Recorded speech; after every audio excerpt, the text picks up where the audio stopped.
Salam les filles, j'espère que vous allez bien. Aujourd'hui, on se retrouve avec une toute nouvelle vidéo. On va voir ensemble comment réaliser la cape du jilbab. Ce qu'il faut savoir, c'est que ce patron qu'on va faire ensemble, on pourra aussi l'utiliser pour réaliser le jilbab une pièce. La seule chose qui changera, ça sera au niveau de la longueur totale du jilbab. Mais avant d'aller plus loin, je tenais juste à vous dire que j'ai mis en place une mini formation qui dure 7 jours. Donc si vous voulez apprendre les bases de la couture, il vous suffira simplement de cliquer sur ce lien qui s'affiche et vous recevrez tous les jours, durant 7 jours, 1 à 2 vidéos qui vous permettront d'apprendre les bases que toute débutante en couture doit avoir. Vous retrouverez aussi le lien en barre d'infos. Vous êtes déjà des centaines à vous être inscrits à la formation. Je vous remercie pour votre confiance et je vous remercie aussi pour tous les messages que vous m'envoyez. Vraiment un grand merci à vous.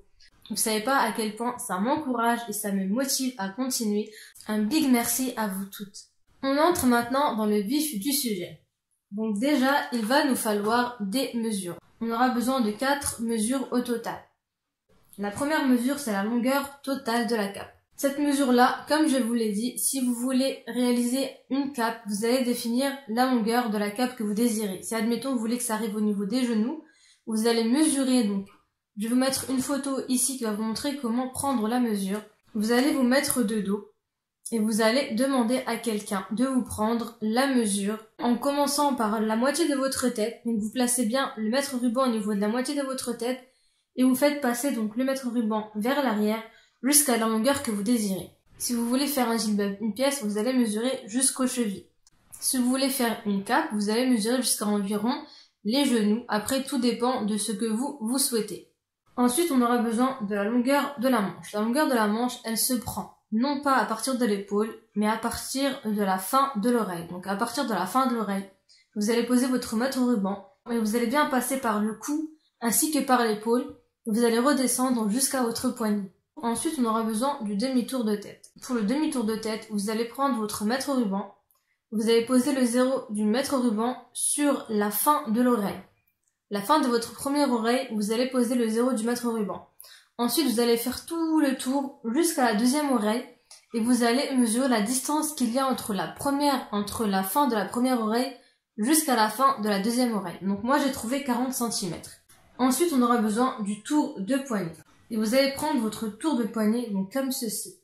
Donc ce qu'il faut savoir, c'est que le tour de poignet, en fait, on le prend pas à même le poignet. Donc je fais pas comme ça. Je serre pas le ruban autour de mon tour de poignet. Non. Parce que si je prends mon tour de poignet comme ceci, donc là, comme vous pouvez le voir, ça bloque.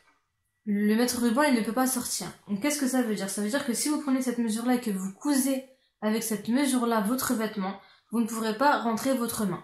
Donc ce que l'on fait, c'est que quand on prend le tour de poignet, on le prend assez large. Donc pas trop large non plus, mais on le prend juste ce qu'il faut pour que le mètre ruban puisse sortir de l'autre main. Donc là, comme je vois, c'est bon. C'est comme ça qu'il faut le prendre. Donc dès que vous prenez votre tour de poignet comme ceci, vous vérifiez bien que le mètre ruban sort aisément. Voilà, comme ceci. À la longueur totale, on va rajouter 2 cm pour l'ourlet. Pour la longueur de manche, on va aussi rajouter 2 cm pour l'ourlet. Pour le demi-tour de tête, on va rajouter simplement 1 cm de valeur de couture.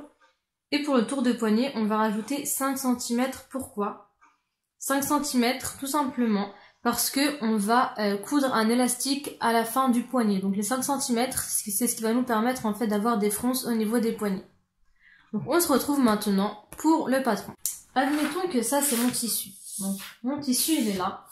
J'ai 3 mètres en longueur et 1,50 m en largeur. Ce que je fais c'est que je prends mon tissu comme ceci et je le plie donc en deux au niveau de la longueur. Donc là, je me retrouve avec un tissu de 1,50 m en largeur et 1,50 m en longueur. Ce côté-là, il est ouvert et ce côté, donc c'est le côté de la pliure, il est fermé. Je replie mon tissu en deux, endroit contre endroit, comme ceci. Et là, je vais venir travailler donc sur ce côté-là, le côté qui est fermé. Donc là, comme on peut le voir, c'est plié en 4. Donc je sais pas si vous voyez bien, mais là, on a 4 épaisseurs. On a 4 épaisseurs de feuilles. Et là, c'est ouvert. Nous, on va venir travailler sur ce côté qui est fermé, le côté de la pliure. Donc là, c'est fermé, c'est la pliure, et là, c'est ouvert. Première chose qu'on fait, on trace une ligne droite en haut à 1 cm du bord ou 2 cm qui va nous servir de base. Donc je commence par tracer ma ligne.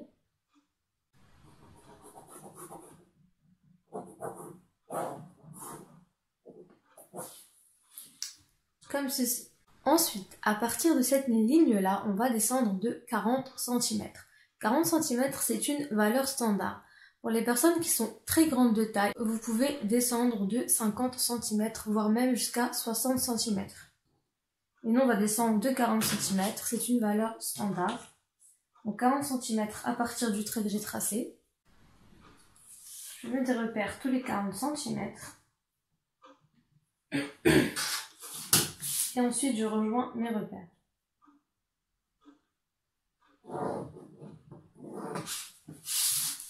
Voilà comme ceci. Ensuite, à partir de la ligne de base, je descends de la longueur totale et je mets un trait.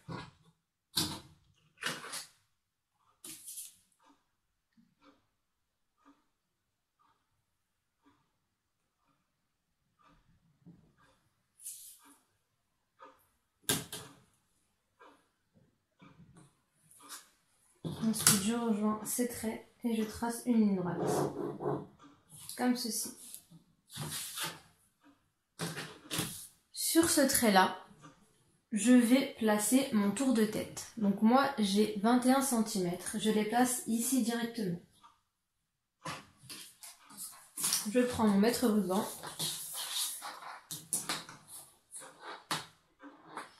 Et je place mes 21 cm.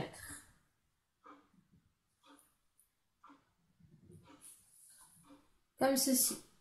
Ensuite, sur ce trait de 40 cm, je viens poser la longueur de ma manche. Donc en longueur de manche, moi j'ai 82 cm. Je prends le 0 du mètre ruban, je le positionne sur ce repère-là. Et je viens chercher sur ce trait-là mes 82 cm. Donc vous positionnez en fait le 0 du mètre ruban sur ce repère. Et ensuite vous pivotez votre mètre ruban comme ceci, jusqu'à trouver la longueur de votre manche. Donc moi j'ai 82 cm. Je me positionne ici. Et ensuite je trace un trait droit qui rejoint ce repère-là à ce repère-là.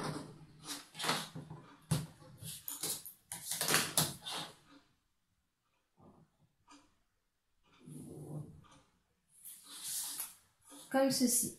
Ensuite à partir de là, je viens mettre mon tour de poignet. Donc à partir de ce repère-là, je descends de la longueur de tour de poignet que j'ai. Moi j'ai 19 cm. Je descends de 19 cm et je mets un repère. Ensuite, je rejoins ce repère-là avec ce repère-là. Je trace un trait droit en m'aidant de mon angle droit. Donc je positionne mon angle droit comme ceci et je trace un trait droit jusqu'au repère. Comme ceci. Ensuite, à partir de là, je rentre de 20 cm et je mets un repère.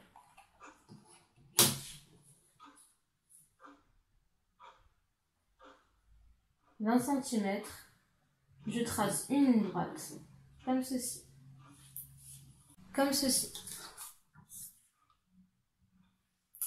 Maintenant, je vais m'intéresser au bas. Donc au bas, on va définir la largeur de notre câble de Gilbert. Donc moi, je mets 50 cm en largeur. C'est une bonne largeur vu que notre tissu est plié en deux. Déplié, ça fera 1 mètre de largeur et pour une cape, c'est assez bien déjà. Donc on va se contenter de mettre 50 cm. Vous pouvez aussi mettre 60 cm. Après, ça dépend si vous voulez que votre gibet lui soit large ou vraiment très large. Ça dépend, après, c'est selon les goûts de chacun. 50 cm. Et je mets un repère. Comme ceci. Maintenant, je vais tracer donc à partir de ce repère-là. Donc le repère de 20 cm, je vais tracer une ligne droite jusqu'à mon trait du bas. Donc une ligne tout droite.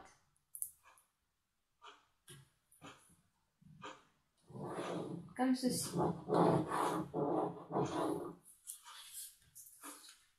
Ensuite, je prends mon perroquet et je viens arrondir ici. Cet angle droit, nous on n'en veut pas.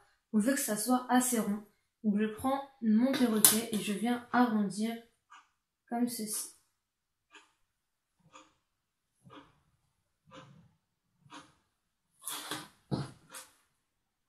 Voilà ce que ça donne. Je vais aussi venir arrondir la ligne de la manche. On ne veut pas qu'elle soit droite totalement, on veut qu'elle soit un peu arrondie. Donc on prend son perroquet et on le positionne comme ceci. Je vais prendre un perroquet plus grand parce que celui-là, il m'a l'air assez petit. Donc j'ai pris un autre perroquet. Voilà, et là je viens arrondir légèrement. Donc je positionne mon perroquet comme ceci sur la ligne de la manche. Et je viens arrondir légèrement, donc en rejoignant ce repère-là avec celui-là. Je fais une légère courbe, il faut vraiment que ça soit léger.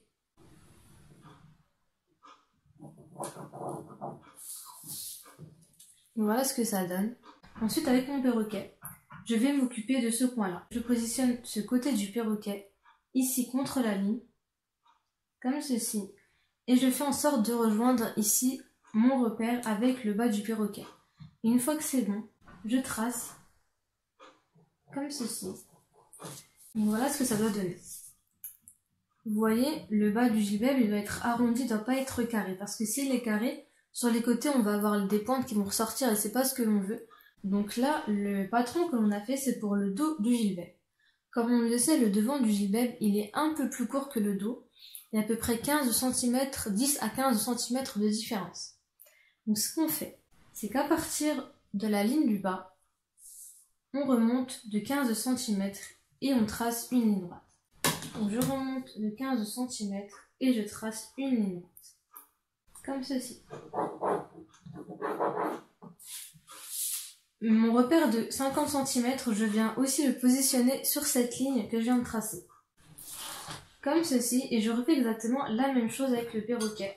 Je positionne ce côté-là du perroquet sur la ligne droite, comme ceci, et je fais en sorte que le bas du perroquet touche bien le repère, et ensuite, je trace mon trait. Maintenant, je vais venir m'occuper du haut. Donc je vais descendre à partir de là de 1 cm et je vais mettre un repère. 1 cm, je mets un repère. Ensuite, je rejoins ce repère-là avec le repère que je viens de faire, avec mon perroquet. Et le but, ça va être de faire un léger arrondi.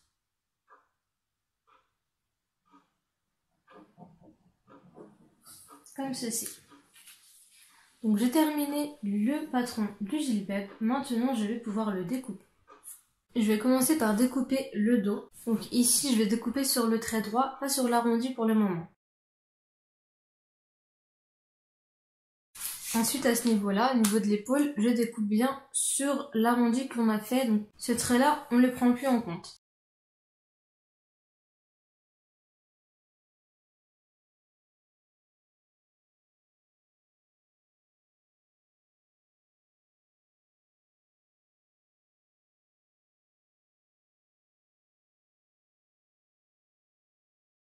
Voilà ce que ça donne une fois que j'ai découpé. Je me retrouve avec deux pièces. Donc une pièce pour le devant et une pièce pour le dos. Maintenant, je vais découper donc ma pièce pour le devant. Pour le devant, il faut que je découpe donc ici au niveau de l'encolure et le bas.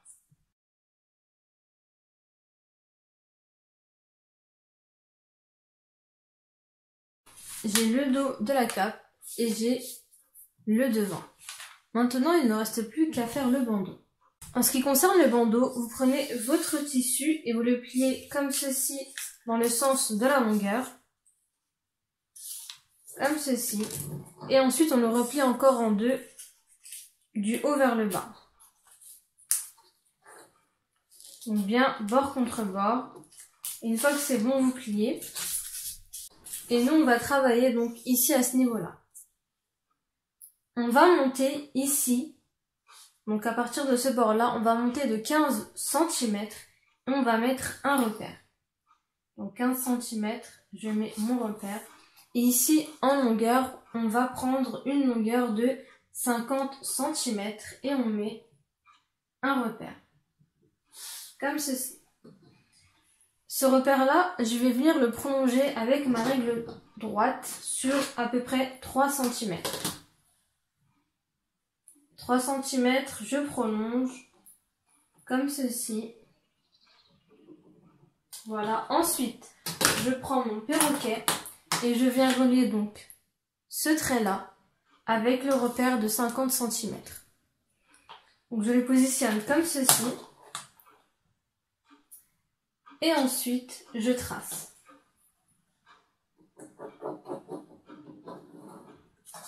Comme cela. Donc voilà ce que ça donne. Maintenant, je viens découper.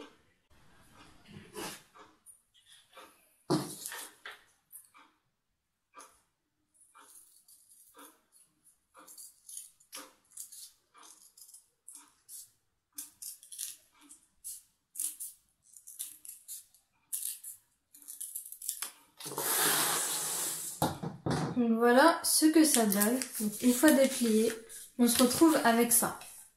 Et quand on le plie, on a notre bandeau qui ressemble à ça. Maintenant, je vais découper toutes mes pièces de patron dans le tissu et ensuite, on se retrouve.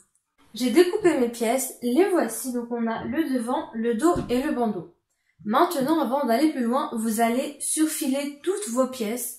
Ou alors, si vous avez une surjeteuse, passez à la surjeteuse et surjetez toutes vos pièces. La première chose qu'on va faire, c'est l'ourlet de 2 cm sur le bas du devant et sur le bas du dos. Donc vous prenez vos épingles et on vient faire un pli de 2 cm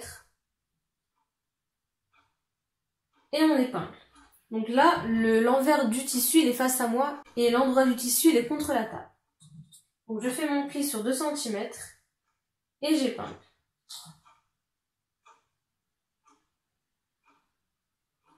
Donc vous allez bien mesurer avec votre mètre ruban. Moi, je le fais à l'œil.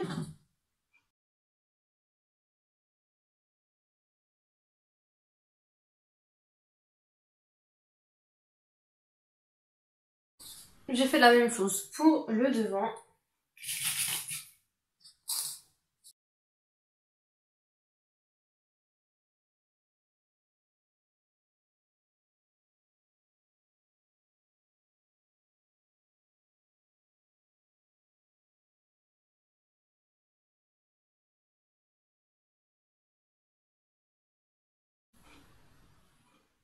Maintenant, je vais épingler le bandeau. Donc le bandeau, quand on le déplie, ça donne ça.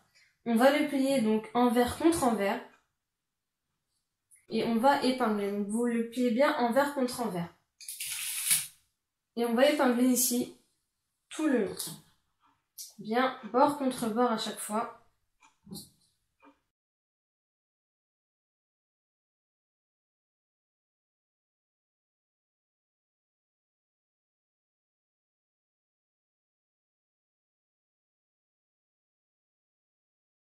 Ensuite, je passe à la machine à coudre et je couds donc ici à 1 cm du bord. Ensuite, pour le dos et le devant, je couds donc ici, proche du bord, et ici. Donc on va piquer donc ici, très proche du bord. Donc là, je passe à la machine à coudre et je reviens. Donc j'ai cousu mes 2 ourlets du bas, donc pour le devant et pour le dos. Et j'ai aussi cousu donc mon bandeau, voilà ce que ça donne. Maintenant, ce que vous allez faire, c'est que vous allez repasser donc votre bandeau et vous allez repasser vos 2 ourlets. Il faut vraiment qu'ils soient bien plats. Ensuite, je prends mon devant et je viens faire un pli de 1 cm ici sur le haut. Je fais un pli de 1 cm comme ceci et j'épingle. Donc le pli, on le fait contre l'envers du vêtement. Je fais un pli de 1 cm et j'épingle.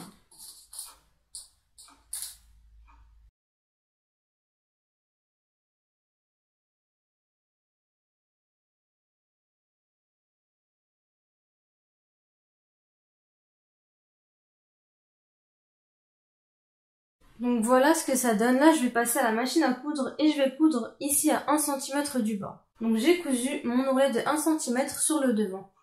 Maintenant, je prends mon dos et je mets l'endroit du dos face à moi. Donc l'endroit du dos face à moi. Et je prends l'endroit du devant et je le mets contre l'endroit du dos. Donc endroit contre endroit. Et je viens épingler à ce niveau-là, au niveau des épaules, bien bord contre bord.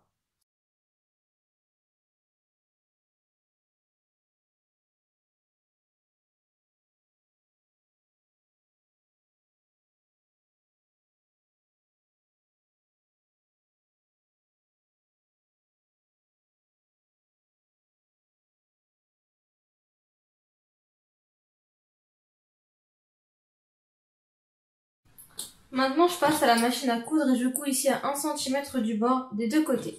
J'ai assemblé ma cape au niveau des épaules. Voilà ce que ça donne. Voilà. Maintenant, on va s'intéresser donc aux poignets. Donc en ce qui concerne les poignets, vous allez faire un pli de 2 cm comme ceci. Et vous allez épingler. Et ensuite, vous allez passer une couture à 1 cm du bas. Moi, je vais pas le faire puisque c'est sur une miniature et ça sera assez difficile à faire. Puisqu'on va aussi devoir mettre l'élastique. Je vais vous mettre une vidéo donc ici qui va s'afficher qui vous montre comment procéder pour réaliser ce genre de manches, des manches élastiques. Donc vous retrouvez toutes les explications sur le lien qui va s'afficher.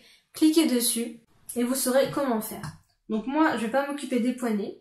Donc je vais directement passer donc sur les côtés et je vais épingler ici des deux côtés.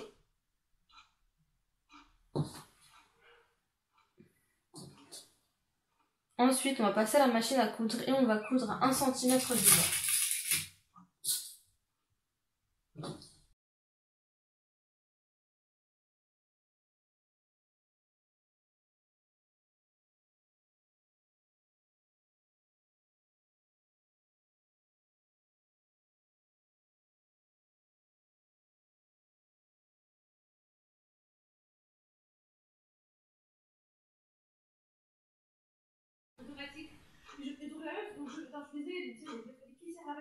J'ai assemblé la cape sur les côtés, voilà ce que ça donne. Maintenant je vais la retourner et il ne nous reste plus qu'une chose à faire, c'est de placer le bandeau.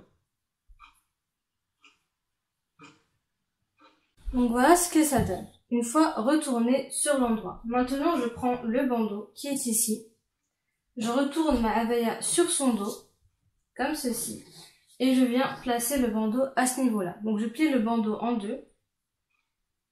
Et je marque le milieu du bandeau à la craie. Je le marque sur le côté arrondi, donc ici, comme ceci. Je vais aussi marquer le milieu de mon dos, comme ceci. Et ensuite, je fais correspondre donc le milieu du bandeau avec le milieu du dos. Et ensuite, j'épingle. Donc je vais épingler ici. Je vais épingler donc comme ceci, jusqu'à la fin, donc ici jusqu'au niveau de l'ouverture.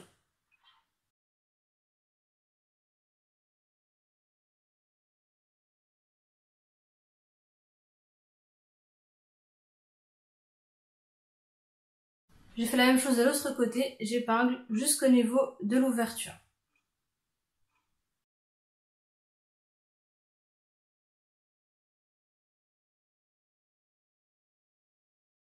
Donc voilà ce que ça donne une fois épinglé. Notre bandeau il est là. Et donc on a épinglé à ce niveau-là. Maintenant on va passer à la machine à coudre. On va coudre en commençant par là. Vous voyez au niveau de la couture des épaules. Elle est ici. Je commence la couture ici. Je fais tout le bandeau. Et je m'arrête au niveau de l'autre ouverture, au niveau de l'autre côté de l'épaule. Je passe à la machine et on se retrouve. Donc j'ai assemblé mon bandeau au gilet, voilà ce que ça donne. Donc ici on a bien entendu les poignets mais ça ressort pas trop vu que c'est petit. Voilà le résultat final de notre cape de gilet. Donc comme je vous l'ai dit en début de vidéo, vous pouvez aussi utiliser ce patron là pour réaliser le gilet. Une pièce c'est exactement la même chose. La seule chose qui va changer, ça sera au niveau de la longueur totale du gilet. Donc j'espère que cette vidéo vous aura plu, surtout qu'elle vous aura aidé. N'hésitez pas si vous avez des questions, donc contactez-moi soit via Instagram, donc je vous mettrai mon compte ici, ou alors vous pouvez me poser directement la question en commentaire. Si vous avez aimé, n'hésitez pas à liker, abonnez-vous et activez la petite cloche pour ne rien rater. Et moi je vous dis à la prochaine vidéo, Inch'Allah. Ciao.